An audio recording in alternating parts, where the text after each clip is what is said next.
Et on passe au sport à présent. Bonsoir Karim. Bonsoir Nidia, bonsoir à tous. Une chronique en grande partie consacrée au cyclisme. Bientôt le dénouement pour le Tour du Rwanda.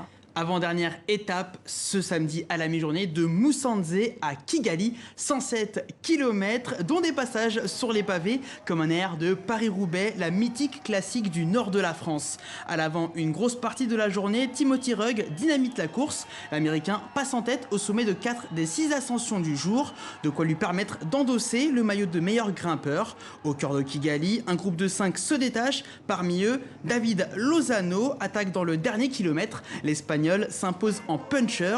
Victoire d'étape pour le coureur de Novo Nordisk, une équipe composée uniquement de cyclistes diabétiques. Bel exploit donc pour Lozano.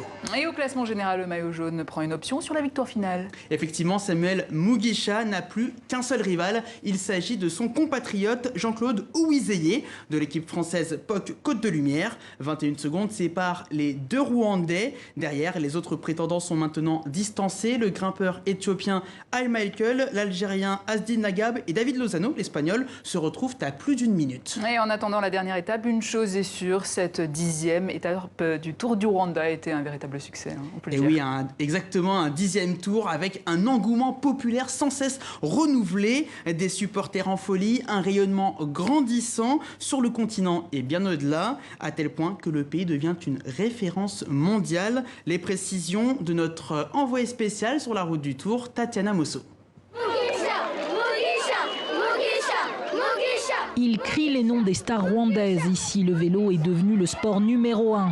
Depuis une décennie, le Tour du Rwanda s'est forgé la réputation d'une course exigeante et très populaire.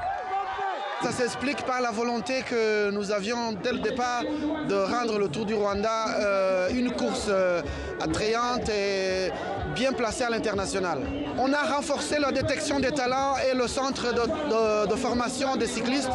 Et je pense que aussi le fait d'avoir des bonnes routes a favorisé aussi l'éclosion du cyclisme au Rwanda. Petit à petit, le pays s'est constitué un vivier de coureurs de haut niveau, ce qui lui permet cette année d'aligner 3 équipes au départ. On a un centre de Musanze, un centre où on fait des entraînements presque chaque jour. Et puis c'est là où l'équipe nationale est basée.